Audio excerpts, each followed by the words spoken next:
All right, folks, so we're going to wrap up our discussion today in this third lecture by talking about Bornstein's gender outlaw. So there are many ways in which Bornstein is going to agree with or confirm Butler's arguments that we just spent a lot of time discussing. This, I think, essay or this chapter from this book does a really, really good job distilling what in Butler is very complex into something that is more, I think, digestible and concrete. And it also has the benefit of being the personal narrative or incorporating the personal narrative of the author, who is a transgender woman. So we get the perspective of a transgender individual on the issue of gender identity. So Butler's work definitely helps us a lot in terms of conceptualizing the fluidity of sexual identity and the way that sexuality and gender identity are spectrums. This text just comes from a slightly different perspective in making similar observations and in contextualizing them. So she starts off then by talking about gender in much the same way that Butler does. She says that gender is a social construct, as we've been talking about it, and she also says that it's a set of classifications that fix identity. A set of classifications that fix identity. So in the same way then, as Butler said, gender is a performative accomplishment. Here she is talking about gender as a set of classifications that, in the same way as Butler says, produce who we are, produce our identity, or fix our identity. So make us materialize our sexuality in a particular way.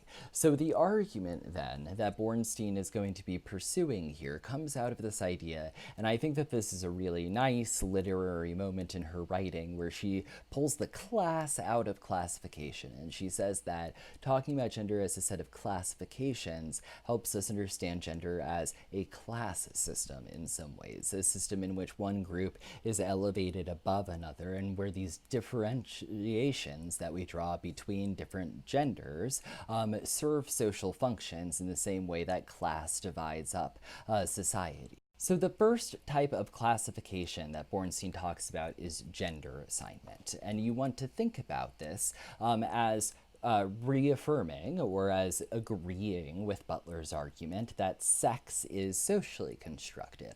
And sex is constructed through the way that we treat gender. So she talks about here at the beginning how in Western culture, your culture is assigned at your birth, and it's something that is based on your biology, as we've been talking about. So they look down at your genitalia and they say, you must be a boy or you must be a girl. So there is an assumption that gender is binary built into how Western cultures encode or assign sex. And when there is variation from that, that is, if a person is born possessing no or both secondary sex characteristics, that in those circumstances, oftentimes they will be medically assigned. So if people were born as hermaphrodites, as the medical language would have described it, or possessing both sets of genitalia, the doctor would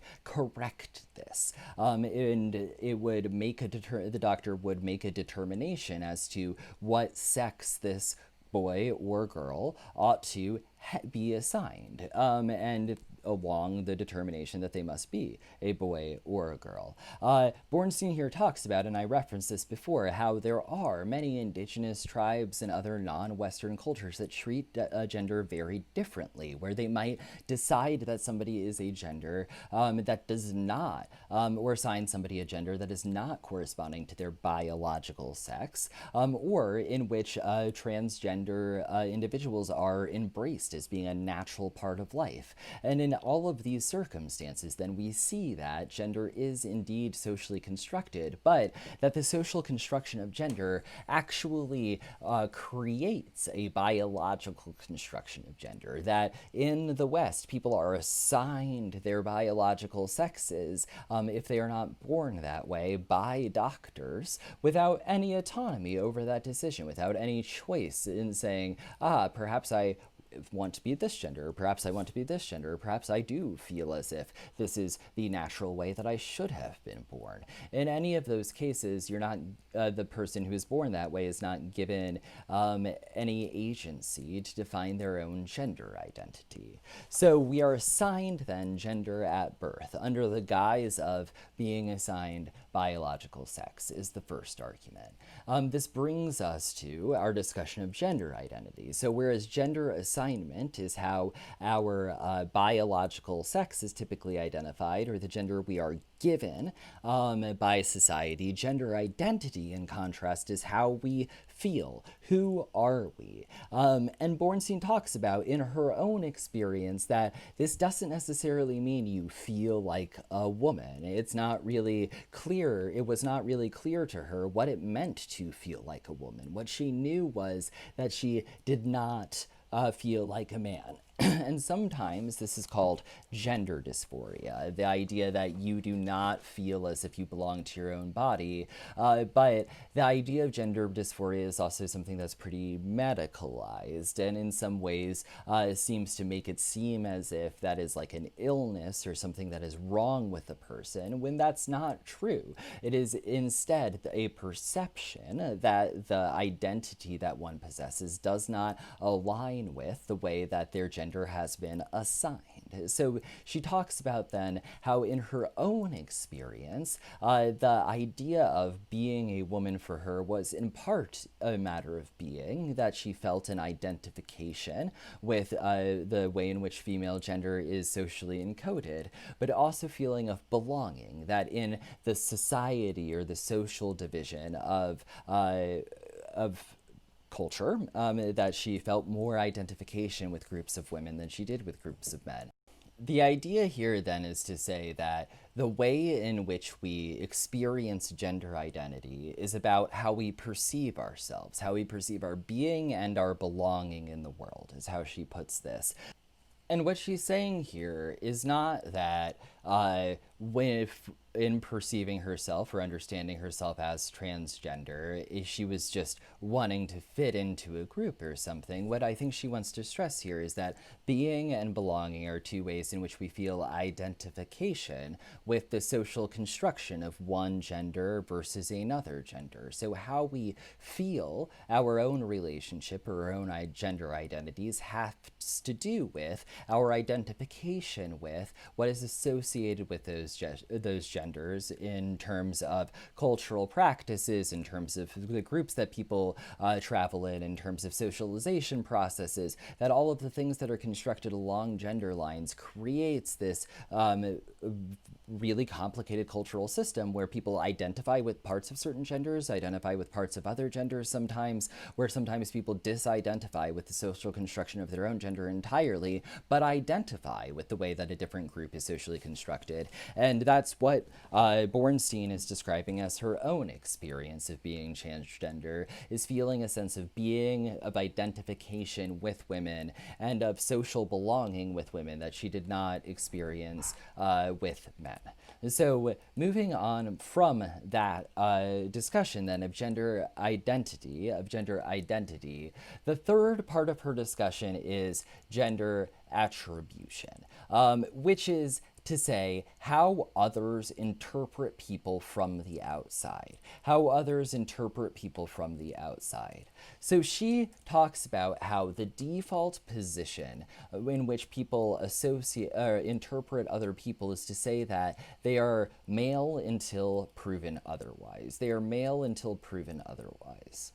And this is where she uses a word that she also uses when she talks about gender assignment. And this is really important. It's the word phallocentrism, which literally refers to, so a phallus is a penis, is the male genital. So phallocentrism is the idea that maleness is the assumed center of society or of civilization, and women are different or other. So the phallus is the center of Western Western society, according to this critique. So that says that Western society is phallocentric. It says that it is dominated, that the male gender dominates Western society, or is the organizing principle of Western society.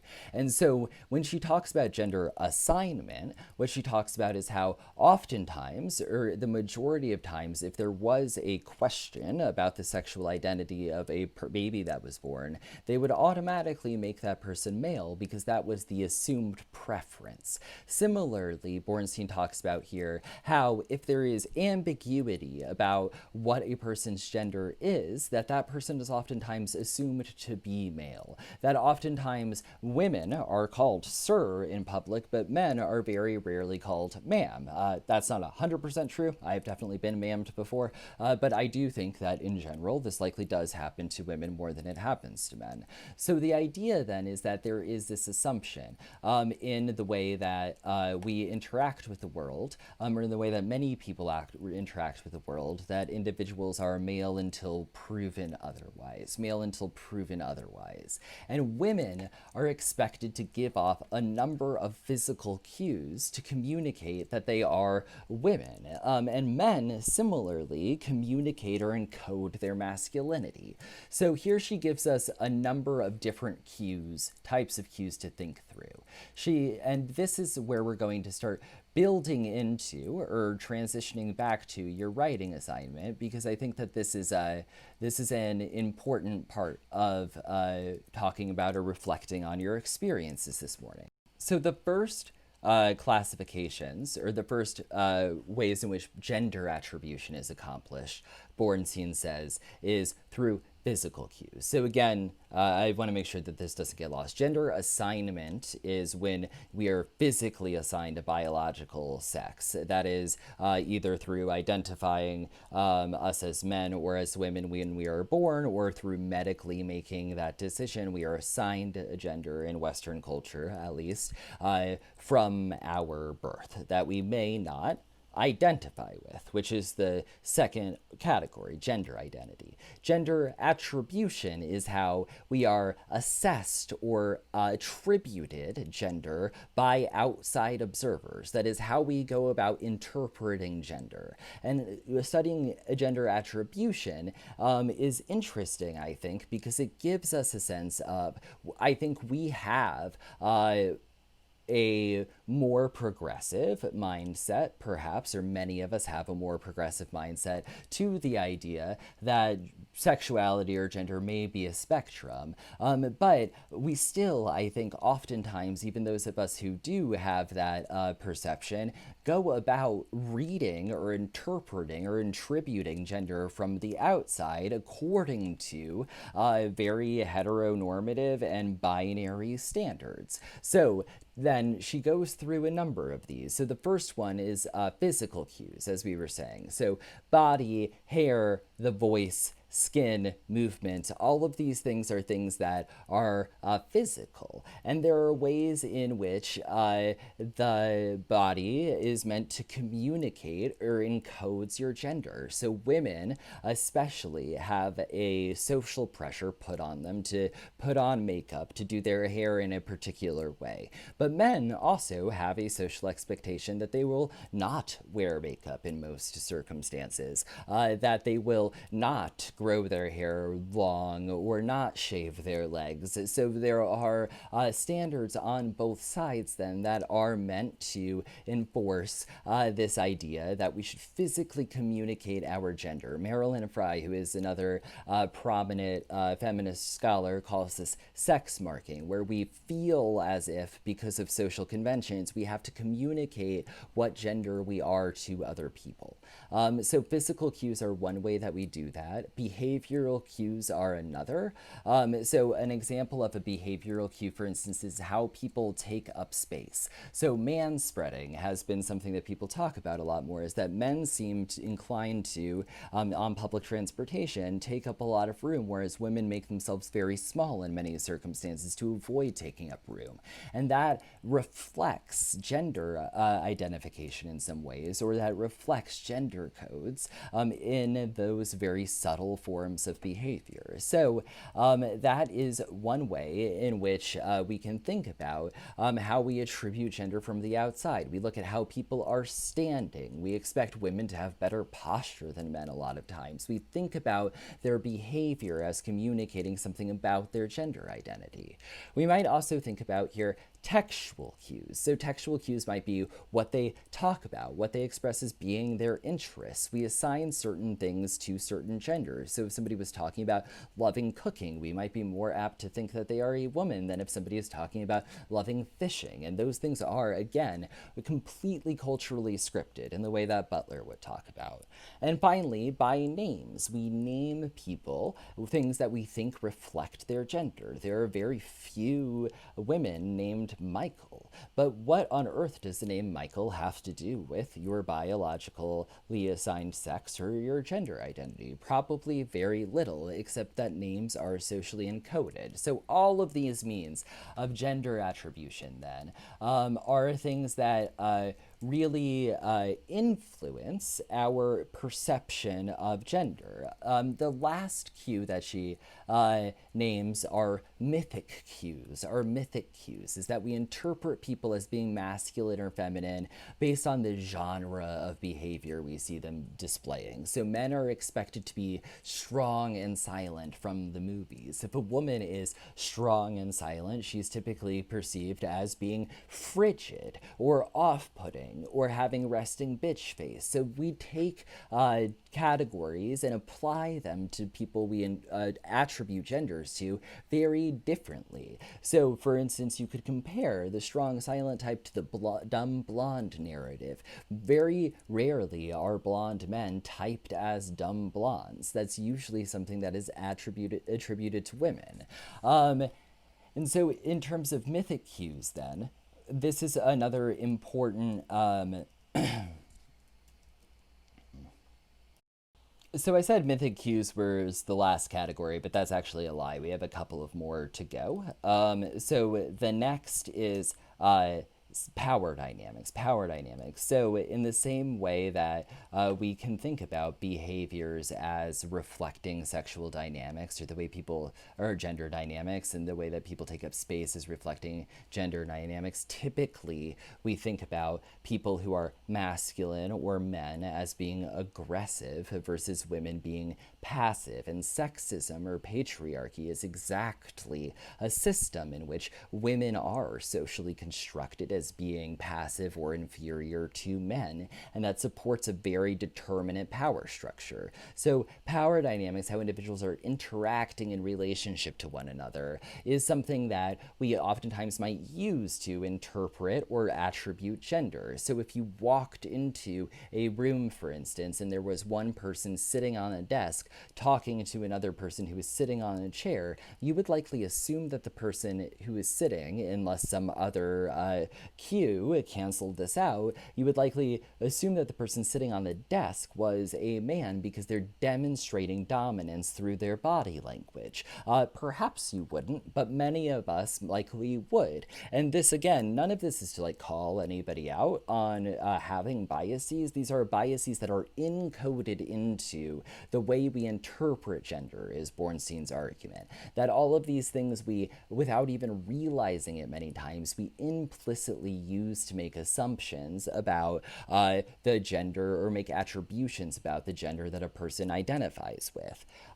So the next one, the seventh one, I believe, is sexual orientation, which is, and here again, Butler talked about the heterosexual contract, Bornstein talks about the heterosexual imperative, that there is an assumption that relationships are heterosexual. So if two people are together, you assume that they have opposite gender identifications, which sometimes is not true. One of my best friends from college is married to a woman named Marie, who at the time that they were married, and at the time that all of us knew each other in college, did not identify yet as Marie, or at least publicly, and now does. But they are still married, and they are still attracted to each other. So sexual orientation does not necessarily have anything, or sexual attraction doesn't necessarily have something to do with gender identity. And those sorts of relationships happen often.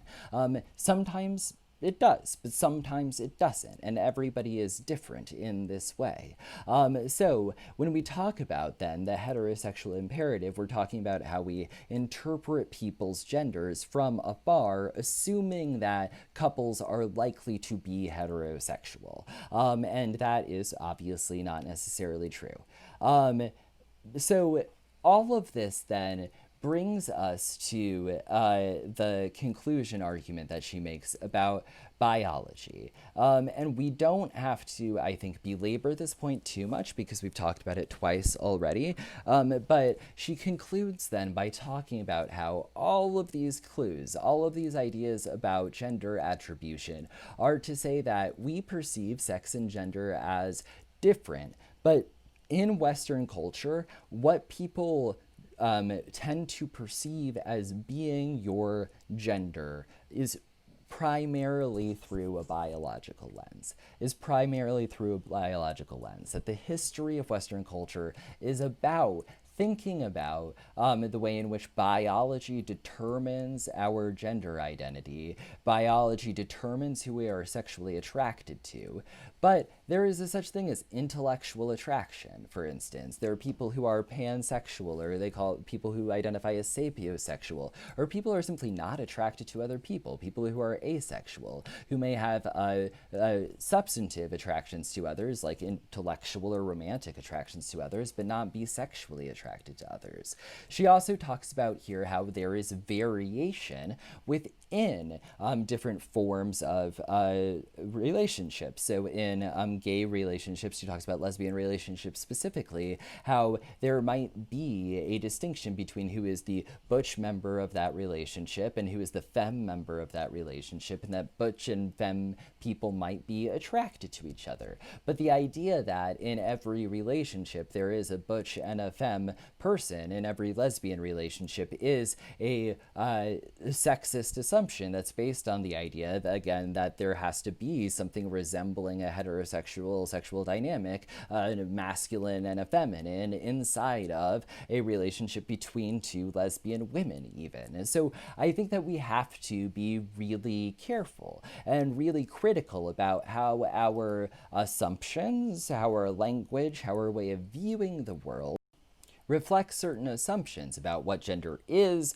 what gender means, how we perform gender, how we ought to perform our gender, what is a moral or an immoral performance of gender, what is a normal or an abnormal performance of gender. A lot of our language and a lot of our daily performances reflect these biases, I think, in implicit ways, in ways that we don't often realize. So I think that in any case, no matter how you may identify on the spectrum of sexuality, even if you do identify as 100% cisgender, that is the gender you were assigned as birth, if you are 100% identify with that, if you 100% identify as heterosexual, both of those things are obviously okay. But both of those things are also sexual identifications, your gender identity, a way that you choose to perform your gender, a way that you identify with your gender, just as somebody who does not share those views identifies with their gender in a different way as well. So when we think about then these concepts moving forward, what we really want to stress is that impositions are put down on how people perform gender all the time, that there are rigidly enforced taboos about how people perform gender all the time, and we are told by media, by culture, by performances, by our parents, by our families, that there are certain ways to perform gender and certain ways not to perform gender.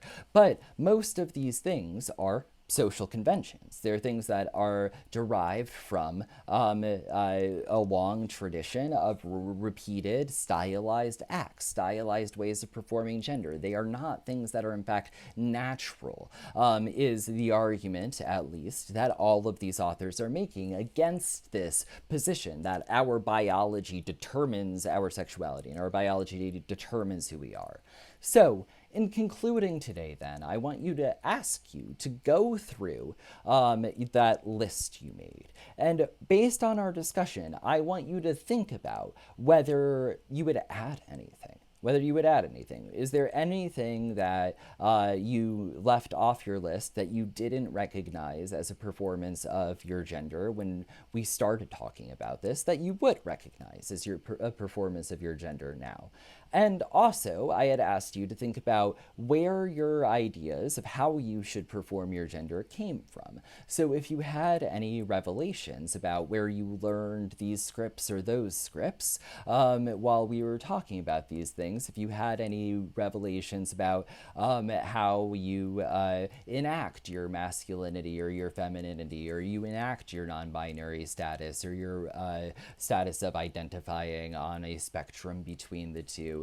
When you think about those things, I just want you to reflect on, where do those gender scripts come from? How do I feel about them? And I think that it is something that we want to stress in concluding, is that I think it's a little bit too easy sometimes for us to say, because gender scripts are passed down and maintained by power, they are all oppressive. There's no value in them. I think that many people take a lot of pleasure in their gender identification, in the act of stylizing their actions, in the act of figuring themselves as masculine or feminine. The problem for feminism isn't that people perform those identities. The problem is that that performance is naturalized and assumed to inevitably belong to the sex that you were assigned at birth, and is treated as natural and biological, but is in fact a social construct. And the idea here is that if you recognize that it is a social construct, it doesn't mean you have to stop having a gender,